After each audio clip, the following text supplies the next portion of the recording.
Assalamualaikum warahmatullahi wabarakatuh. Salam sejahtera bagi kita semua. Perkenalkan, saya Andika Jalusembada, dosen pengampu mata kuliah Pancasila di Sekolah Tinggi Pariwisata Ambarukmo, Yogyakarta. Pada kesempatan pagi hari ini, saya akan menjelaskan salah satu materi, yaitu Pancasila sebagai paradigma pariwisata. Materi ini membekali mahasiswa agar mampu mengintegrasikan nilai-nilai Pancasila dalam profesi yang nantinya akan digeluti. Hal ini sesuai dengan CPL 2, CPMK 2, dan sub CPMK 2 dan 3 dalam RPS yang dibebankan pada mata kuliah ini. Pada topik Pancasila sebagai paradigma pariwisata, mahasiswa diajak memahami bahwa pariwisata tidak hanya terkait dengan persoalan ekonomi saja, tetapi idealnya juga dapat mencerminkan nilai-nilai Pancasila. Perkuliahan ini dilakukan secara tatap muka dengan metode pembelajaran berbasis SCL yang meliputi penyampaian interaktif, diskusi, serta studi kasus. Interaksi dosen dan mahasiswa bersifat dua arah. Di sini dosen menyampaikan konsep, lalu mahasiswa terlibat dalam diskusi, tanya jawab, bahkan berargumentasi. Kemudian untuk asesmen yang dilakukan penilaian terhadap kehadiran dan partisipasi aktif di kelas, kemudian ada tugas individu dengan indikator penilaian mencakup pemahaman konsep, kemampuan analisis, dan sikap kritis mahasiswa terhadap materi yang disampaikan. Demikian penjelasan singkat tentang materi Pancasila sebagai paradigma pariwisata dengan pendekatan delivery, interaction, and assessment. Semoga bermanfaat dan mari kita wujudkan pariwisata yang berkeadilan, berkelanjutan, dan berkarakter Pancasila. Nun wal kolami wa mayasturun. Wassalamualaikum warahmatullahi wabarakatuh.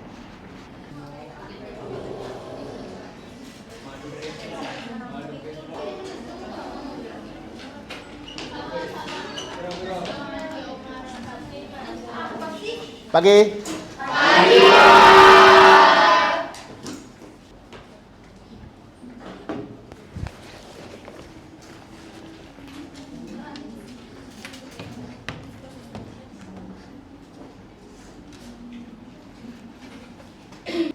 Selamat pagi teman-teman semua. Pagi. Gimana kabarnya? Sehat? Sehat. Sudah pada sarapan?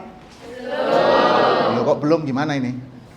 Yang bawa makanan monggo, kalau mau dinikmati boleh. Seperti biasa ya, santai aja.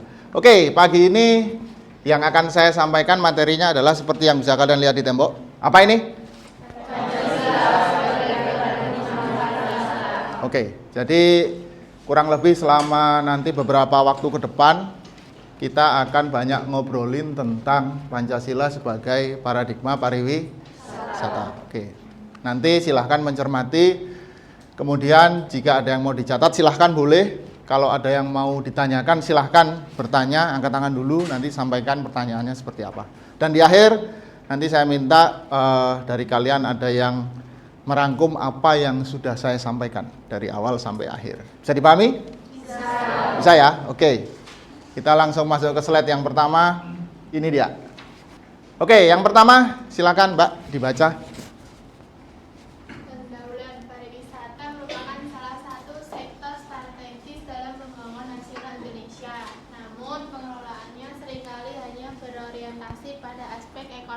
Sehingga mengabaikan dimensi sosial, budaya, dan lingkungan. Pancasila hadir sebagai paradigma yang mampu memberikan arah bagi pengembangan pariwisata Indonesia. Pariwisata tidak hanya menjadi instrumen ekonomi, tetapi juga wahana untuk memperkuat identitas bangsa, melestarikan budaya, menjaga harmoni sosial, serta mengoptimalkan kesejahteraan masyarakat lokal. Oke, terima kasih. Kita sepakat ya bahwa pariwisata itu identik dengan yang namanya persoalan ekonomi, betul? Betul. Oke, selalu itu, padahal enggak juga, ya. Nah, Pancasila di sini hadir sebagai, bisa saya katakan sebagai penentu arah, supaya apa? Supaya pariwisata ini bisa berjalan sebagaimana mestinya, supaya bisa berjalan seperti apa yang diharapkan oleh banyak orang. Jadi kita tidak hanya bicara masalah ekonomi aja. Banyak yang bisa kita bahas yang berkaitan dengan pariwisata. Salah satunya melalui Pancasila. kita sering mendengar istilah Pancasila berkelanjutan, pariwisata berkelanjutan. Nah, bagaimana cara menjaganya? Yaitu menggunakan Pancasila, supaya semua tetap sesuai dengan nilai-nilai Pancasila yang ada. Tadi teman Anda sudah membacakan, yang bisa kita perkuat adalah apa ini? Kemudian melestarikan, kemudian serta oke, sebagai pendahuluan ini. Artinya banyak hal yang bisa kita bahas ketika kita bicara pariwisata yang berbasis Pancasila. Oke, next. Pancasila sebagai paradigma pariwisata. Indonesia sebagai negara kepulauan dengan keragaman budaya dan kekayaan alam harus mengembangkan pariwisata yang tidak sekedar mendorong pertumbuhan ekonomi, tetapi juga menjaga kelestarian dan keberlanjutan. Pariwisata berkelanjutan merupakan pendekatan pembangunan pariwisata yang memperhatikan aspek ekonomi, sosial, budaya, dan lingkungan hidup secara seimbang dan berkelanjutan. Konsep ini penting karena sektor pariwisata seringkali berpotensi merusak lingkungan dan mengikis nilai budaya lokal. Jika tidak dikelola dengan bijaksana, menurut UNWTO 2015, pariwisata berkelanjutan adalah pariwisata yang sepenuhnya mempertimbangkan dampaknya terhadap lingkungan saat ini dan masa depan, serta kebutuhan pengunjung, industri, lingkungan, dan masyarakat tuan rumah. Oke. Di sini ada kata-kata yang menarik, saya highlight ya. Berpotensi merusak lingkungan. Ini yang mau saya highlight. Karena ketika kita dihadapkan pada persoalan, mungkin pertemuan-pertemuan sebelumnya sudah pernah saya sampaikan, ketika pariwisata itu berlangsung atau aktivitas pariwisata itu berlangsung secara berlebihan atau over tourism, hal yang paling banyak kita dapati secara negatif adalah bagaimana rusaknya lingkungan. Di pertemuan-pertemuan sebelumnya juga contohnya sudah banyak saya berikan. Yang jelas, kalau kita ambil contoh di Yogyakarta, yang paling gampang, persoalan apa ketika banyak wisata yang datang terkait lingkungan? Angkat tangan. Silakan. Apa? Sampah. Betul sekali. Sampah di Jogja ini, waduh, luar biasa. Dan kita tahu bahwa Jogja ini kan darurat sampah ya. Begitu ya. Jadi pengelolaannya memang harus bisa dilakukan dengan sangat optimal. Harusnya idealnya begitu. Tapi ya, mungkin masih belum bisa optimal karena satu dan lain hal. Ini yang harus dicermati bersama. Itu sedikit Pancasila sebagai paradigma pariwisata yang pertama. Sekarang yang kedua, Pancasila sebagai ideologi dan dasar negara memiliki nilai-nilai luhur yang dapat dijadikan paradigma dalam pengembangan sektor pariwisata nasional. Menurut KLN 2013-185, Pancasila sebagai pandangan hidup bangsa mengandung nilai-nilai yang dapat dijadikan pedoman dalam seluruh aspek kehidupan. Pengembangan pariwisata yang berlandaskan Pancasila berarti 1. Menjunjung nilai ketuhanan dan toleransi antar umat beragama. 2. Mengedepankan kemanusiaan dalam interaksi antara pelaku industri dan wisatawan. 3. Memperkuat persatuan dan identitas nasional melalui promosi budaya lokal. 4. Memberikan ruang partisipasi masyarakat sebagai wujud nilai kerakyatan. 5. Mewujudkan keadilan sosial melalui distribusi manfaat ekonomi yang merata. oke. Nah, di sini kita lihat. Ini ada berapa poin? 5. Oke. Sesuai dengan sila Pancasila, yaitu 1. Apa? 2. Kemanusiaan yang adil dan beradab. 3. Kesatuan Indonesia. 4. Kerakyatan yang dipimpin oleh hikmat kebijaksanaan dan masyarakat dan perwakilan. 5. Keadilan sosial bagi seluruh rakyat Indonesia. Oke. Masing-masing sila ini berkaitan dengan pariwisata. Dan di pertemuan sebelumnya juga kalian sudah banyak berdiskusi dengan saya terkait hal ini. Intinya di sini sebagai pengingat kembali bahwa masing-masing sila ini relevan dengan pengembangan pariwisata yang ada di Indonesia. Sampai sini bisa dipahami? Oke. Sebelum saya lanjut, ada yang mau ditanyakan? Monggo, silakan. Bisa angkat tangan. Siapapun. Oke, ada pertanyaan? Silakan. Oh, oke. Monggo. Di era media sosial sekarang itu gimana sih Pak cara kita mempromosikan destinasi wisata dengan cara yang menarik dan jujur, tetapi tidak merusak nilai-nilai Pancasila? Oke, terima kasih pertanyaannya. Pertanyaannya bagus. Saya pikir kalau bicara menarik, semua cara menarik ya. Apalagi kita sekarang ini sudah sangat erat dengan yang namanya dunia digital. Teknologi sudah banyak dipakai. Jadi saya pikir media sosial sekarang sudah sangat menarik dan bisa dipakai untuk mempromosikan apapun, termasuk salah satunya pariwisata. Tapi yang mau saya garis bawahi adalah tadi ada kata-kata jujur, benar nggak? Itu memang betul. Karena apa? Banyak istilahnya begini. Kalau orang Jawa bilang kapusan brosur. Nah, ada yang tahu? Ya, kapusan brosur. Artinya bahasa Indonesianya apa ya kapusan brosur itu? Tertipu dengan brosur. Ya, jadi iklan itu tidak sesuai ekspektasi. Nah, itu yang menurut saya menarik. Karena saking canggihnya teknologi, orang jadi bisa memanipulasi itu, gitu loh. Ini pernah kejadian di Yogyakarta di beberapa waktu yang lalu. Ada sebuah penginapan gitu ya. Saya nggak usah sebut lokasi dan yang lainnya nggak usah sebut. Jadi ada review dari pengunjung itu yang merasa, loh kok tidak sesuai dengan apa yang mereka lihat. Nah, ini menarik. Jadi kalau bicara cara yang menarik, saya pikir semua menarik. Tapi yang perlu digarisbawahi adalah kejujuran. Kejujuran dalam mempromosikan wisatanya. Entah itu destinasinya, atau tempatnya, atau yang lain-lain. Seperti itu. Begitu ya Mbak ya? Oke. Ada lagi? Silakan. Saya Pak. Ya, silakan Mbak. Apa contoh nyata kearifan lokal di suatu daerah yang justru bisa menjadi daya tarik wisata yang unik dan berkelanjutan? Oke, terima kasih. Oke, pertanyaan yang bagus. Saya ambil contoh Yogyakarta aja ya. Di Jogja ini kan banyak banget. Kita tahu, mungkin Anda sudah pernah dengar Sumbu Filosofi Jogja? Ada yang sudah pernah dengar ya?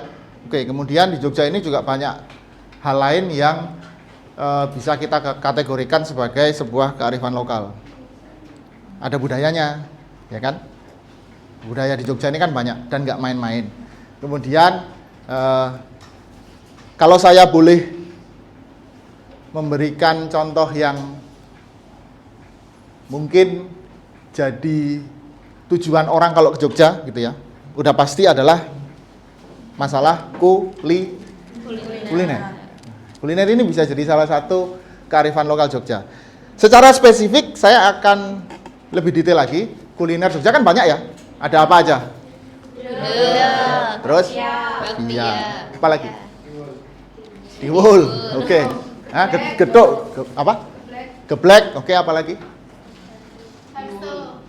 Bakso. Oke. Bakso dari Wonogiri setahu saya, tapi nggak apa-apa. Di sini juga banyak bakso, nggak masalah. Ada yang belum disebut, yaitu bakmi Jawa. Oke. Saya sedang agak concern di situ tentang bakmi Jawa. Karena apa? Di setiap sudut jalan itu banyak kita temui orang jualan bakmi Jawa. Dan biasanya wisatawan pasti datang ke Jogja ini pengen ngerasain yang namanya bakmi Jawa. Ada beberapa penjual bakmi Jawa yang terkenal. Kita tahu apa? Bakmi Jawa. Pak Pele, apalagi? Giatno di Jombor, dan banyak lagi. Bahkan yang di pinggir jalan pun kadang-kadang kita menemukan yang enak. Nah, itu bisa jadi sebuah local wisdom yang unik. Kalau misalkan dikelola dengan baik. Maksud saya dikelola dengan baik adalah mungkin dibikin peta wisata khusus bakmi Jawa. Jadi orang-orang yang datang ke Jogja ini ngerti, oke, saya mau cari bakmi Jawa, saya nginep di sini. Kalau saya mau makan bakmi Jawa, mana ya yang terdekat? Jadi nggak perlu repot-repot lagi nyari di Google Map, tapi sudah ada peta terkait dengan bakmi Jawa. Seperti itu. Itu bisa jadi salah satu keunikan yang bisa diangkat. Seperti itu ya Mbak ya. Oke. Lanjut, kita sekarang ke slide lagi. Yang selanjutnya, silakan Mbak. Ya. Implementasi sila-sila Pancasila dalam industri pariwisata. Yang pertama, sila pertama, menumbuhkan sikap saling menghormati keyakinan pengunjung, menyediakan tempat ibadah. Sila kedua, mewujudkan pelayanan wisata yang ramah, manusiawi, dan tidak diskriminatif. Yang sila ketiga, mengangkat semangat Bhinneka Tunggal Ika. Sila keempat, mendorong partisipasi masyarakat lokal dalam pengambilan keputusan. pelibatan UMKM. Sila kelima, menjamin bahwa keuntungan dari pariwisata tidak hanya dinikmati oleh investor besar tetapi juga oleh masyarakat. Oke, tadi sudah ada pertanyaan terkait dengan kearifan lokal. Kebetulan gitu ya, karena slide berikutnya juga adalah tentang ini. Jadi memang kearifan lokal ini adalah nilai-nilai yang berkembang. Ketika itu berkembang terus-menerus dan lama, itu mau tidak mau secara otomatis itu akan menjadi sebuah apa ini? Identitas budaya. Apapun itu. Kita mau bicara kuliner, kita mau bicara religi, ya kan? Kita mau bicara kemasyarakatan, dalam hal ini gotong royong, apapun itu. Gitu ya, apapun itu. Maka dari itu kearifan lokal yang ada di suatu daerah itu memang harus dijaga. Terlebih lagi kalau kita bicara masalah lingkungan. Tadi juga sudah ada teman Anda yang menjawab bahwa persoalan sampah sekali lagi itu memang harus diperhatikan dan segera ditemukan solusinya. Seperti itu. Next. Oke. Sekarang bagaimana membangun citra pariwisata Indonesia yang beradab dan berbudaya. Salah satu caranya adalah dengan apa yang kita lakukan dan apa yang kalian kerjakan. Kalian di sini kuliah belajar apa? Pariwisata. Oke, ini salah satu upaya, salah satu langkah gitu ya. Bagaimana kalian mempelajari pariwisata dilihat dari sudut pandang ilmu yang lain juga. Kan ada Pancasila ya enggak? Ada English for Tourism ya kan? Terus ada mata kuliah lain yang berkaitan dengan pariwisata. Itu banyak hal. Ini salah satu cara, oke, untuk membangun citra pariwisata. Melalui apa? Pendidikan. Ketika kalian nanti sudah lulus, baru kalian bisa apa ya istilahnya? Bisa mempraktekkan atau mengaplikasikan apa yang kalian pelajari. Kita bicara masalah perkembangan, kita bicara citra, image gitu ya. Pancasila bisa membantu untuk itu. Tentunya dengan masing-masing sila yang harus kalian cermati dan pahami dan kalian amalkan di kehidupan sehari-hari. Seperti itu. Oke, latihan soal. Oke, latihan soal ini kalian bisa lihat pertanyaan di sini. Kemudian juga sudah saya share di LMS di sistem. Nanti kalian bisa cek di akun kalian masing-masing. Kemudian bisa kalian kerjakan dan instruksinya ada di situ semua. Bisa dipahami ya? Oke, jadi untuk penilaian pada mata kuliah pagi hari ini, gitu ya. Selain latihan soal, ada juga keaktifan tadi bagi teman-teman yang sudah bertanya dan merespon, ada nilai lebih. Kemudian nanti setelah ini juga akan saya presensi untuk siapa yang berangkat dan siapa yang tidak berangkat. Oke. Sebelum saya berikan sesi rangkuman, ada yang mau bertanya lagi? Silahkan. Silahkan Mas. Kita sebagai wisatawan yang baik berdasarkan nilai Pancasila, Ya.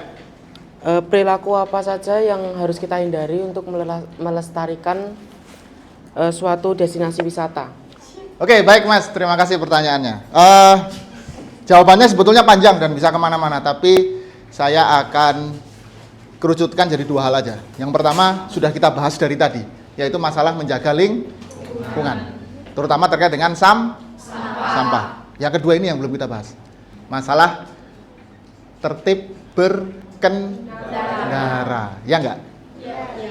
Di media sosial banyak sekali cuitan-cuitan gitu ya, atau curhatan-curhatan yang, mohon maaf, langsung sebut kalau plat ini, ya kan, di jalan suka apa? Ngawur. Bahasa Indonesianya ngawur apa ya? Arogan atau seenaknya begitu ya. Idealnya ya kita harus bisa menghormati orang lain yang sedang berkendara juga. Dimanapun kita berada, idealnya kalau kita bicara masalah tertib berkendara ya kita harus bisa mematuhi aturan. Aturan lalu lintas dipatuhi, kemudian kita juga bisa menghormati orang yang berkendara yang lainnya juga, seperti itu, sehingga tercipta kondisi lalu lintas yang aman gitu ya, kan harapannya kan begitu ya kan, aman, jauh dari yang namanya kecelakaan. Karena pasti di Jogja ini setiap long weekend atau ada liburan apa pasti ada aja kecelakaan ya kan? Sering. Saya pernah ke bengkel nggak sengaja gitu ya. Benerin mobil, silakan. Monggo. Benerin mobil gitu. Tiba-tiba ada 2 mobil masuk. Yang satu plat luar, yang satu plat Jogja begitu ya. Ternyata mereka terlibat insiden. Tapi karena ya untungnya mereka berdua ini posisinya sama-sama memahami kondisinya sehingga semua bisa berjalan dengan baik, damai gitu ya. Tetap ada toleransi dan sikap saling menghormati di situ. Kurang lebih begitu ya Mas ya. Oke, terima kasih. Sekarang terakhir untuk sesi rangkuman, barangkali apakah ada yang mau memberikan rangkuman terkait apa yang sudah kita bahas selama kurang lebih beberapa menit belakangan. Silakan Mbak, monggo di ujung sana. Rangkuman untuk pembelajaran pada pagi hari ini, dari yang saya catat, Pancasila sebagai paradigma pariwisata berarti menjadikan nilai-nilai Pancasila sebagai landasan filosofis, etis, dan praktis dalam membangun pariwisata Indonesia. Oke. Setiap sila memiliki relevansi nyata dalam aktivitas pariwisata. Melalui paradigma ini, pariwisata tidak hanya berorientasi pada ekonomi, tetapi juga berkepribadian inklusif, berkeadilan, dan berkelanjutan. Oke, sudah Pak? Sudah. Oke, terima kasih atas rangkuman yang sudah diberikan. Kurang lebih seperti itu yang bisa saya sampaikan. Sekali lagi jangan lupa nanti untuk tugas yang saya berikan ada di LMS. Kalian bisa cek di akun masing-masing. Waktu dan instruksinya juga sudah ada di situ semua. Setelah ini kalian akan saya presensi untuk bukti kehadiran. Kemudian sekali lagi terima kasih sudah menyempatkan waktu untuk hadir di perkuliahan pada pagi hari ini. Akhir kata, terima kasih, selamat siang.